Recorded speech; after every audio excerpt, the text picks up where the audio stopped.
Таңдайдың пішіні және бет сұлулығы. Сіздер байқайсыздар ма? Әдемі келбетті адамда жымию кең болады. Ал жымиюы тар адамда жақтың алдыға шығуы, жақтың кішкентай болуымен байланысты. Біздің бет келбетіміздің әдемі болуы бет жақ сүйегіне байланысты. Егер адам тілді таңдайға дұрыс қоюды әдетке айналдырса, тіл өз күшімен таңдайды үлкейте түседі. Тілдің таңдайда орналасуы сөйлеу, тыныс алу және жұтыну функциялары үшін өте маңызды.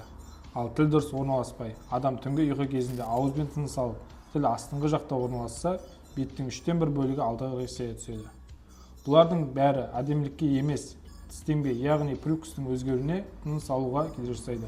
Қалыпты жағдайда брекет системасы шақты үлкейте алмайды. Кейбір жағдайларда тісті жылу арқылы тісті қатарын түзеу, одан сайын жағдайда қиындата түседі.